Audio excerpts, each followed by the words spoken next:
Hello, Andy. Oh, hi, Emma. Sorry, I wasn't quite there yet. Hello, how are you?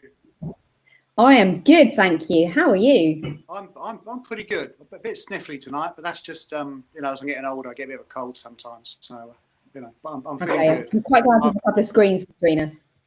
Yeah, absolutely, and a few hundred yards, but never mind. So we are week 9, week 10, week 11, week 10. Yes, week 10. Hello, crazy cello lady. Week 10, and so far I've been thinking a bit about our meaning. Family, friends, work, relationships, and of course, chocolate. We also thought a bit about, is there a God? And if so, what is it going to be like? Which is interesting. We then looked quite a lot about Jesus's life and how Jesus actually claimed to be God, and he showed God's love and his compassion and his care for each of us. And then spent quite a lot of time about thinking about his death and the HTMU, which you remember after 3, 1, 2, 3, human tendency to muck up. That's it, everybody. The fact is we can't get it right all the time, however hard we actually try. And that Jesus came to die on the cross to deal with the wrong things that we actually regularly, unfortunately, do. We then talked a bit about the resurrection of Jesus. Did Jesus actually come back to life again? And we said without the resurrection, there actually was no Christianity. There was no purpose in what we actually try and do as Christians. So the resurrection is quite important, and we talked quite a lot about that.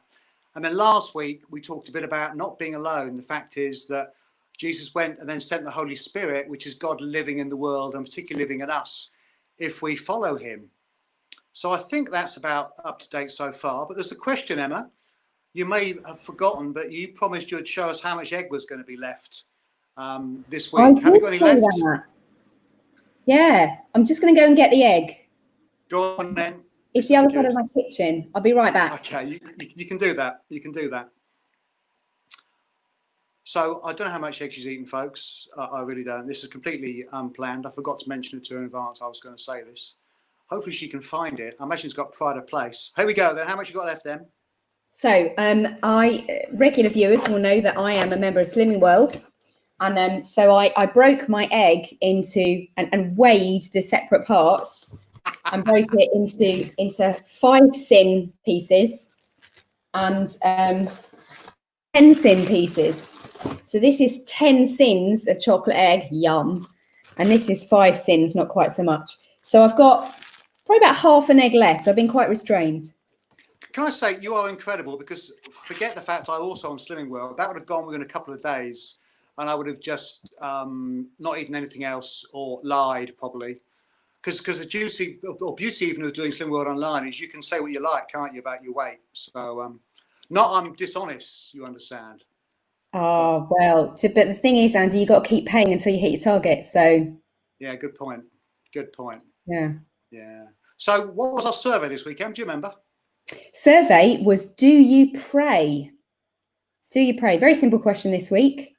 And if we reveal the result, most people said yes. Most people said yes, they pray. Everyone on Instagram said yes, but that was a total of 8 people, so not a huge number. But 82% of the people on Facebook said yes. Out of 22 people, 82% said yes, they pray. 18 people. So actually, a lot of studies over a number of years have shown that actually a lot of people pray, even if they wouldn't describe themselves as religious or having spiritual views or whatever. A lot of people pray. Interesting. I wonder what sort of prayers people actually use. I imagine some people might do grace on a Sunday, especially if the minister comes round or something like that for lunch. And some people might just help me God, or let's do a deal, God. If you let me out of this mess, I promise I will, whatever it might be. I wonder if those are kind of prayers, or just desperation, just please God, do whatever I need you to do. Yeah. I know I've seen national surveys and they reckon over 75%. So I think our survey is pretty well proves that. So we'd love to see, we'd love you to answer the question. Obviously, we know Crazy Cello Lady prays. Thanks, Crazy Cello Lady. Other people watching, do you pray? How do you pray? What helps you in prayer? We'd love to know. So have a think, post your comments, and we'll refer to them throughout our time together. Yeah, that'd be great. Can I push one further one as well? If you've seen God answer a prayer, maybe mention that, because that could be helpful as our discussion goes on as well. Emma, I want to read something to you, which I was given to me some years ago. I'm just going to read it. It's going to come on the screen here. Thanks, Okay. Ollie. So here we go. Prayer is simply talking and listening to God. Anyone can pray aloud or in silence while kneeling, sitting, standing or walking or even driving. But I'd add, don't close your eyes. Anywhere at any time. There are no set words. Sometimes there are no words at all, but you can use set prayers. We can pray at home, in bed, in the middle of the night, in the car, while going for a walk, or in a cafe. Jesus often went to a solitary place to pray. Introverts will probably find this helpful. That would not be us, Emma. Extroverts, however, might particularly appreciate praying with others. Many find it helpful to have a particular time they pray and read the Bible, early morning or end of the day or at lunchtime. We can pray silently, aloud, creatively, e.g. while making a collage or painting a picture. We can pray using our own words and making up as we go along, or we can pray using set prayers. The main thing is to find what works for you. Pray as you can, not as you can't. I like that. The Bible teaches the Holy Spirit helps us to pray. So prayer is not something to struggle at alone, but something God helps us with by his Spirit. I think that is brilliant. That to me is a whole sermon on the whole thing about prayer. Yeah, And, I like it. I asked you, Emma, did you know who wrote that? And you said, I did well, I not. know I've seen it before somewhere. And folks, Emma wrote that many years ago and forgotten all about it, which I thought was actually pretty fabulous. Pretty fabulous. Yeah, I've done prayer collages before. It's quite good fun. Yeah. So Emma, tell us about how you actually pray. Talk us through some of the practicalities of when you take time talking to God, as you just told us about. How do you actually do it? I find prayer quite difficult. I like to blame it on the fact that I'm an extrovert, but actually I know extroverts who find prayer easier than I do. I'm very easily distracted, so I find silent prayer really difficult.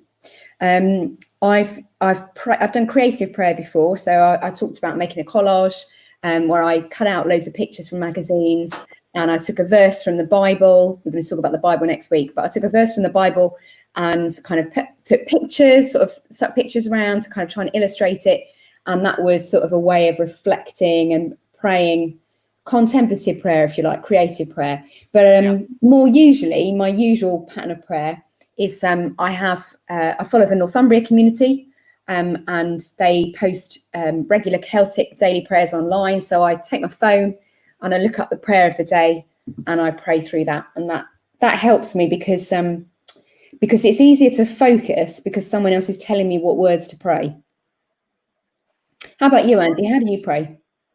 Well, in many different ways. Like you, I actually find prayer really, really quite difficult. I suppose sometimes easier than others, but basically not every morning. So I can't say I'll do this every morning, but I wake up quite early because I'm very much a morning person. I know you're not, Em. Is that fair?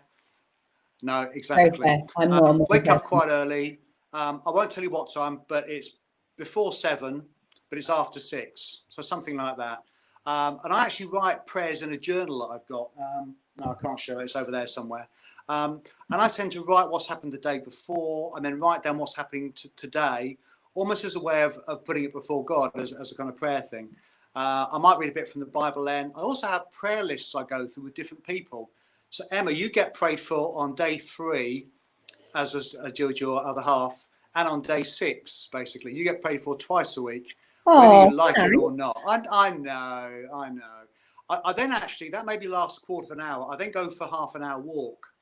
And that's just a time to be quiet, maybe mull about something. Sometimes I'll actually pray if I'm particularly concerned about something or something's coming up or whatever.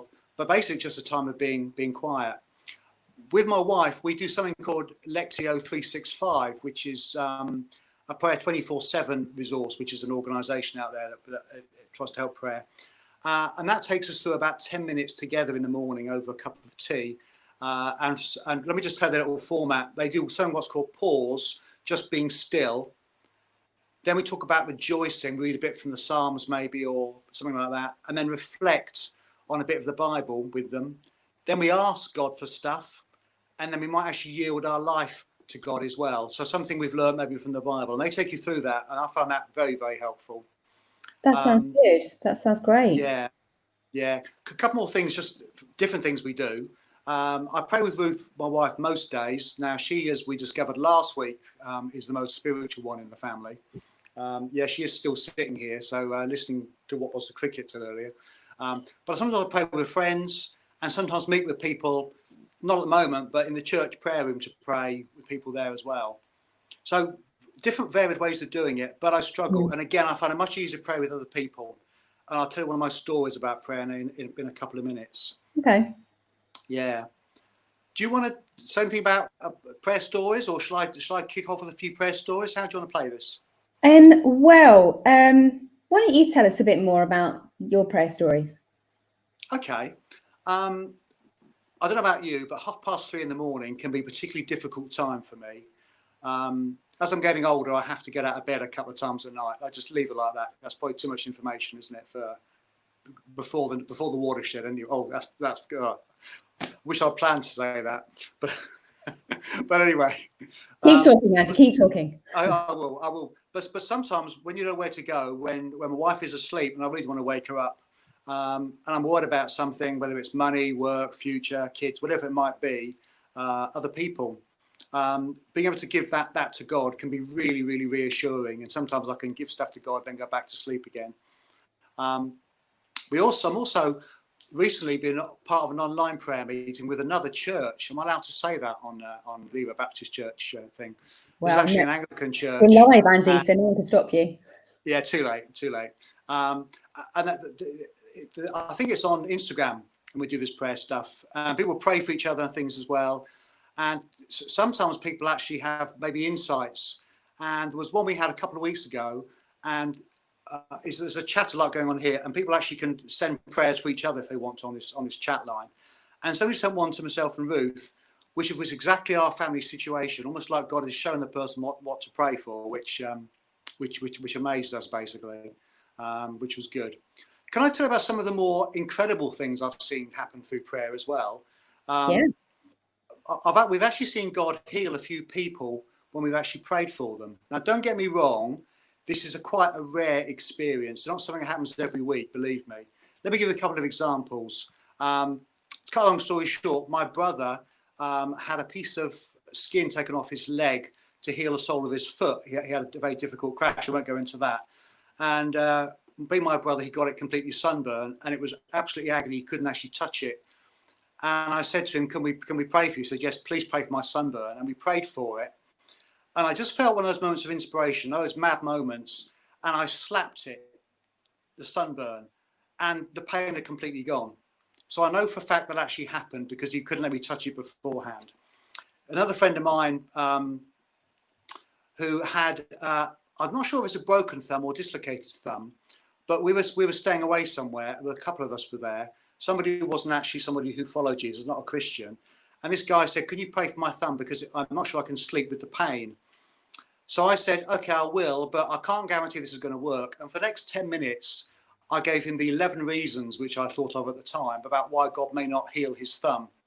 As I was talking, he told me, shut up. God's just healed my thumb. So I saw that happen as well. Another one I've got, again, this was some years ago now. We were taking the young people away to a skateboard park. Oh, why would you want to do that? But this was, again, some time away. And this guy was quite happily going to the skateboard park. And then coming on the way back to where we were staying that night, he fell off his skateboard and damaged his ankle. His ankle actually did swell up, amazingly. And a couple of us prayed for it. And I actually, in front of my eyes, saw his ankle go back like that again. Now, let me say again, I've seen a few more examples of prayer over the years, but it is quite a rare thing. And I prayed for people so many times when they haven't been healed. And I don't always get why sometimes yes and kind of sometimes no. So there we go. That's a couple of my kind of prayer stories. Lots of the little times when I think God has actually been there. But that's there we go. I've never experienced or observed God healing through prayer. I had one really interesting experience a few years ago though, when I was at theological college training to be a minister, And I was living in a little student flat, and I went through a period of a few weeks where I would often wake up in the middle of the night really frightened. And I even today, I couldn't really tell you what it was. Was it anxiety? Was it something else going on? But I'd wake up in the middle of the night scared. And I didn't really know what to do about it. I used to imagine Aslan sitting at the foot of my bed, Aslan the lion from the Narnia books, who was Jesus. C.S. Lewis was thinking of Jesus when he wrote about Aslan. But it was quite weird and quite unsettling. And then we had a chapel service, and one of my colleagues who was also training to be a minister talked about fear, and kind of we prayed that God would take away our fear, or we prayed for God's help with fear. I forget exactly what. And then a couple of weeks later, I realised that it had stopped. I wasn't waking up scared anymore. Oh wow! It was weird, and it sort of took me a while to notice. And then I made sure I told my friend David, oh, do you remember that service on fear? Well, this happened. So that was an interesting one. Can't really explain that. Yeah, I think that's great because for me, as I said, there's 3:30 in the morning moments, and sometimes almost just having time with God, getting to God's presence, as some people might say, is although the situation may not have changed, just knowing that God is in there with you can be what it's all about. And of course, Jesus said, "Do not fear, be at peace." All those kind of things a lot in the Bible. Yeah. We've got a great story from Gina here, who gives an example a bit like yours, Andy. Recent poignant example of answer prayer. A lovely Muslim nurse on our ward became very unwell with COVID and spent a week in hospital with it. We were all very worried for her, and many people of different faiths were praying for her. She was thankfully discharged on Easter Sunday, which I found very moving, and is now much better and back at work. That's fantastic. Thanks for telling us, Gina. Yeah. So that lady said, so I got. That's one kind of prayer, isn't it? Praying for healing. Tell us about Crazy Cello Lady. She says she finds it much easier to pray on her own, an ongoing conversation with God throughout my day. Now, I struggle with this. You see, I need times when I know I'm going to do it. So for me, doing my journaling first thing and maybe having some time with my wife is helpful. I find it difficult to pray as I go through the day. It's not that I don't ever, but it's not a natural way that I actually pray. And then Reshma tells us about the way she prays. I pray every day. She says, due to COVID, all Hindu temples are closed. Therefore, watching live webcasting from London Temple every day, and literally just finished and come over to join you both. Great. Thanks for joining us, Reshma. So Reshma obviously finds it helps to be with other people digitally to help her pray. That's really interesting. Thanks, Reshma. And Cello Lady tells us about answers to prayer as well. Answers to prayer, yes, all the time, mostly small stuff, but one day really stands out. I had a very busy day at work that was impossible. One by one, my commitments were cancelled. Fantastic. Yeah, with you, Crazy Cello Lady. Brilliant. Emma, can I tell you the secret to prayer? Go on, please tell me. Are you sure you want to know? Yeah, I want to know. Really? Yeah. Really? Okay. Really. The important thing is that we do as Nike says, just do it. Thank you. Yeah. Because many of us talk about prayer, but don't actually pray. That's been my experience. I talk about prayer all the time and then don't do it when I should do, basically. That to me was one of those phrases. I just thought, oh yeah, so obvious. Yeah. There's actually a guy called Pete Gregg. I need to show you this. A book I've been reading recently called How to Pray. Oh yeah. And that's very good. It's very, very practical. Haven't finished it yet, but it's got a very interesting section on unanswered prayer. He's actually written another book called God on Mute about why God didn't answer prayers, or ideas why he didn't answer prayer, I think. And of course, that's one of the dilemmas we've actually got, isn't it? We can pray to God, and sometimes he is amazing and blesses us, and sometimes nothing seems to happen. Yeah. And I've got friends who have been through some very tough times, and they prayed and they prayed and prayed, and situations have got worse, and even people have even died. And that's been very difficult for faith, I think, for many of us about all of those sort of things.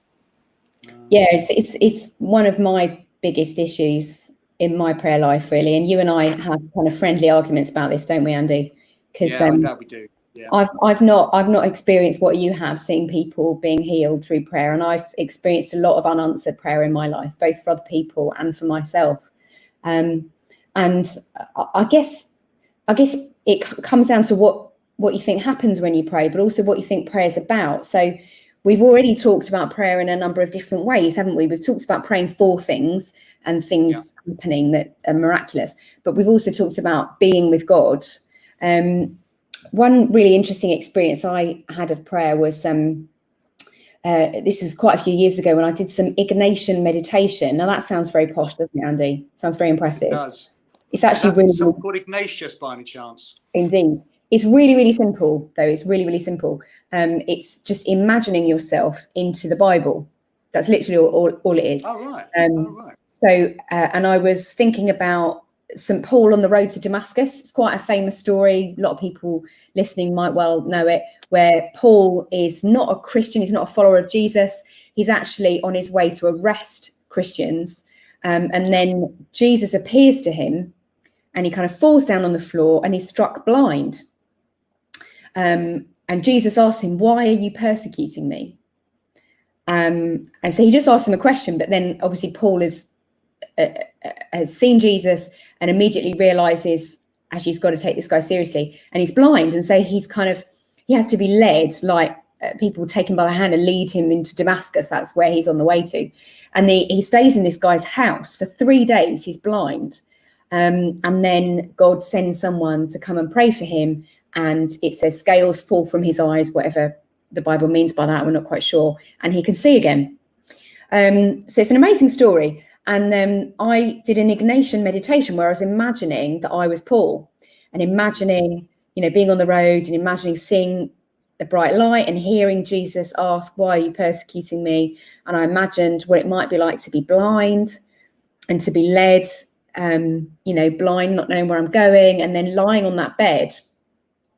And I suddenly was struck by that 3 days that he was lying on the bed waiting for something to happen and blind. And what was he thinking about during that time? And anyway, to cut a long story short, God spoke to me in that time of prayer, in the time I was in a place where I was waiting for something to happen. I was in an in-between time in my life. And so that was an experience of prayer where, if you like, God helped me understand the situation I was in, if that makes sense. So Yes. Just another dimension of prayer, another aspect of prayer, I guess. Yeah.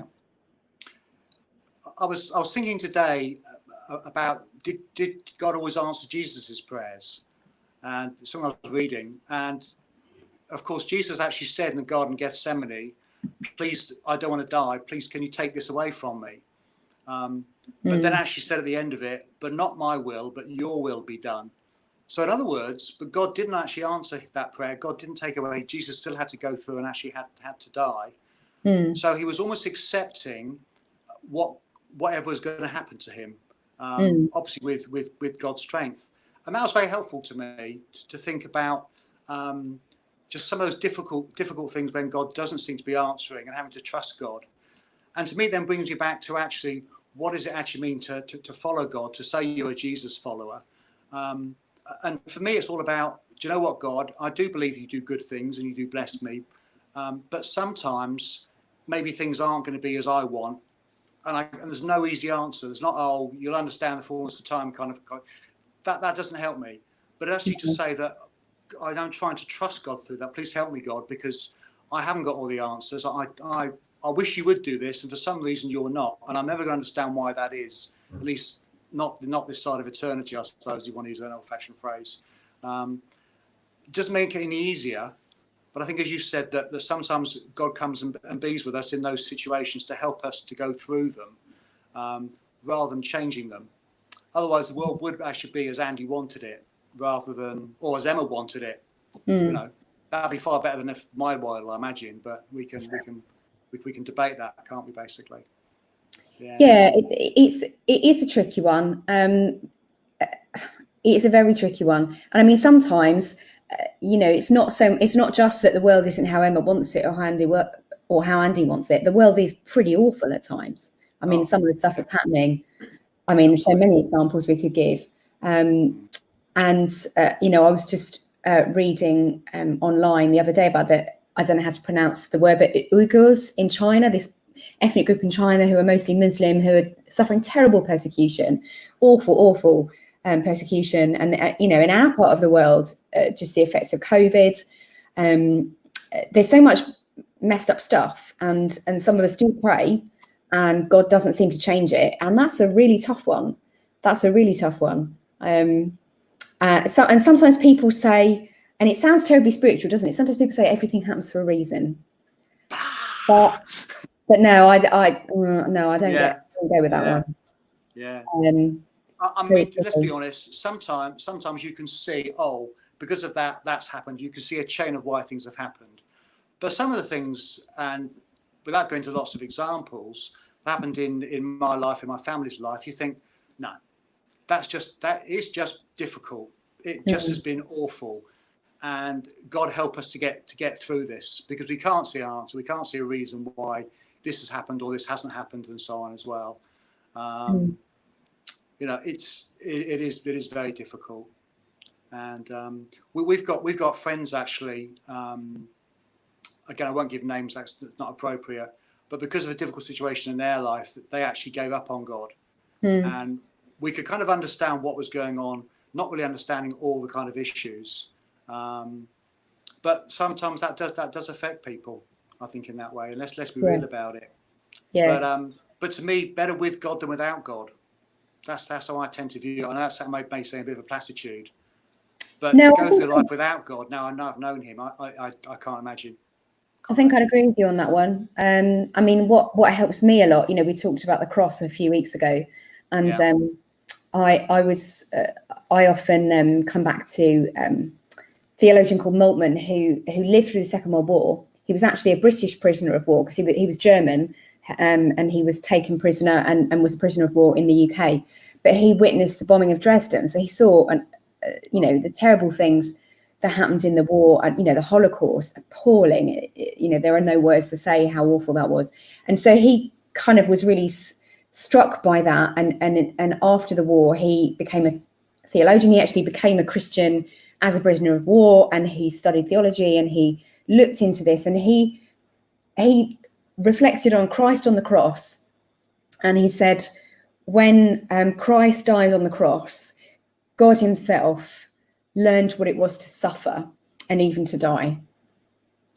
And so therefore, when we go through these awful experiences, and some experiences there's no explanation, they're just awful. No. But when we go through those awful experiences, we know that Christ has been there.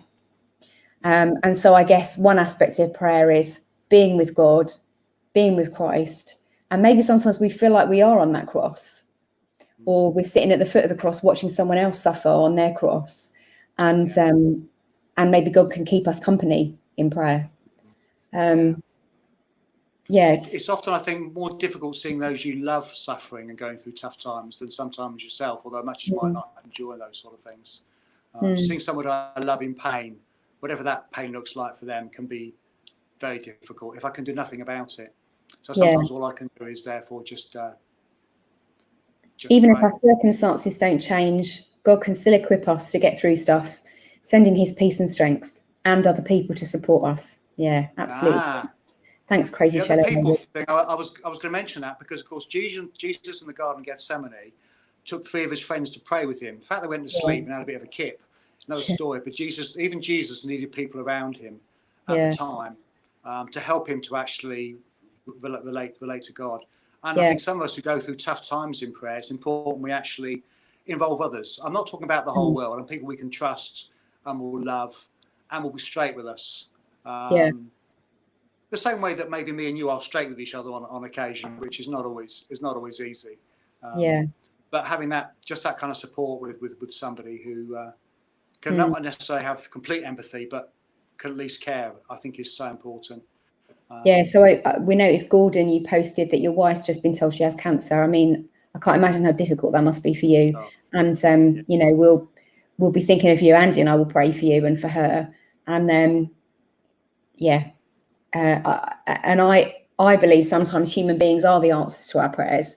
There's a rabbi who wrote quite a famous book, When Bad Things Happen to Good People. Oh, yeah. It's a great book, absolutely fantastic book. I don't agree with absolutely everything in it, but most of it is just gems. And he talks about human beings being God's language, and what he means is that when we pray, God sends us people to comfort us. So, Gordon, I pray that God would send people to comfort you and to comfort your wife. It's coming to the end of our time. I know. We just rushed past really once again, isn't it? Yeah. We had a few suggestions to make, didn't we, Andy? A few things to tell people about. Yes, you go ahead. We've got a video to show you in a moment, because the church that Andy and I are part of, Lee Road Baptist Church, is opening their church garden for prayer during weekdays. So what is it? It's Wednesday today, Andy, isn't it? Yeah. Is it Wednesday? Yeah, it's Wednesday. So tomorrow and Friday, the church garden will be open from 10 till 2. You access the church garden from Lee Road, and it's near the corner of Marguerite Drive. And there are a number of prayer stations. And what we mean by that is kind of points where you can stop and look at some words to help you reflect, help you pray if you're comfortable doing that. That's something that people who've been watching tonight, you might find that helpful to help you pray this week. Can I just say about that? Yeah, one of the please. sections I noticed earlier on was the word laments.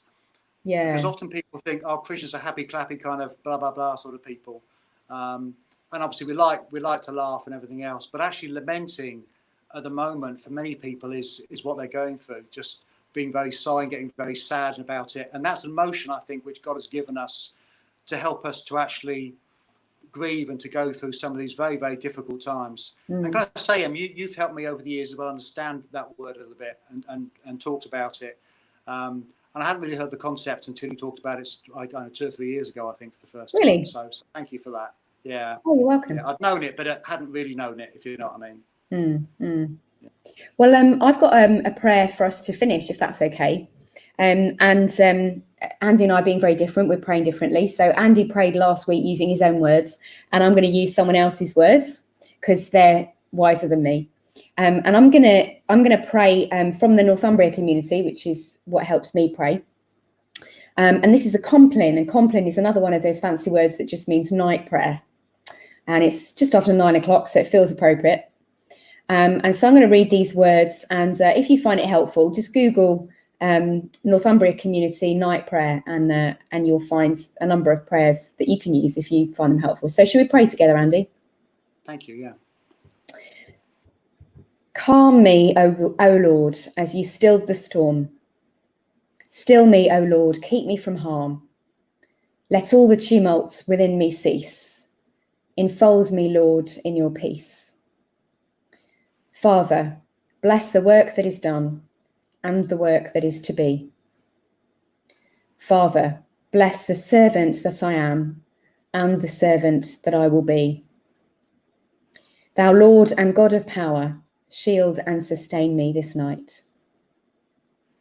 I will lie down this night with God, and God will lie down with me.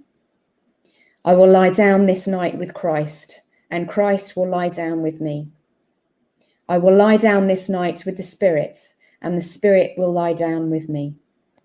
God and Christ and the Spirit be lying down with me.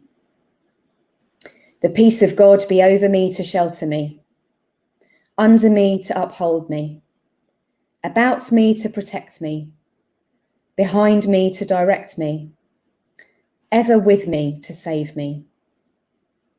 The peace of all peace be mine this night, in the name of the Father, and of the Son, and of the Holy Spirit.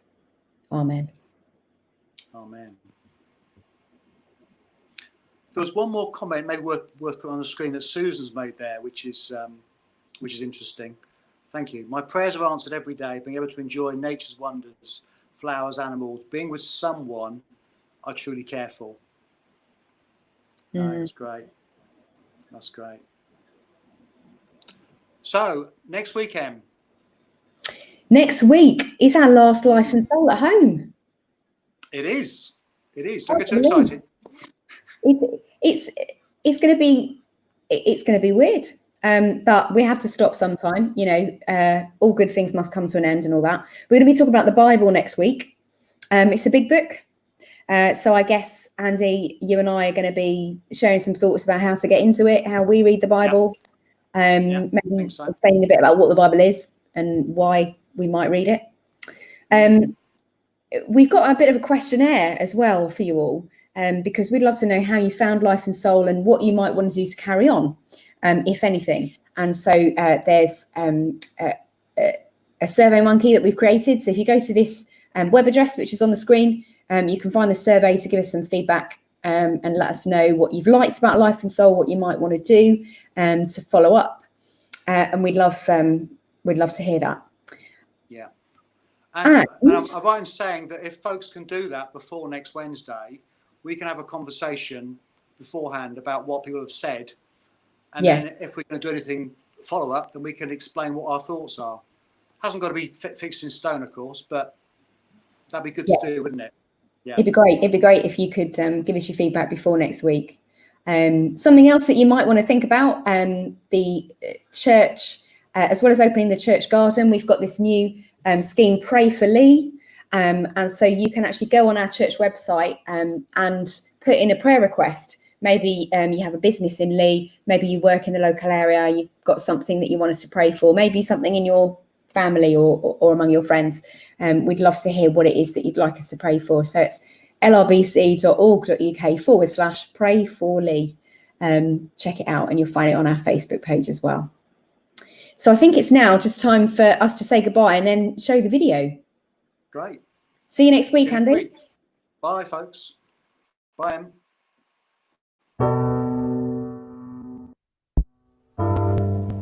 We at Leigh Road Baptist Church have opened our garden for quiet prayer and reflection. Between 10 in the morning and 2 in the afternoon each weekday, we'd invite you to come and use the space in whatever way you find helpful. There are 6 areas at which you might like to pause, read, reflect, and should you feel comfortable, pray for yourself, those you love, the community around us, and the wider world. There are a few benches scattered around the garden, so feel free to take a seat and enjoy the natural beauty. Please do observe all the latest social distancing advice for your own well-being and the well-being of those around you.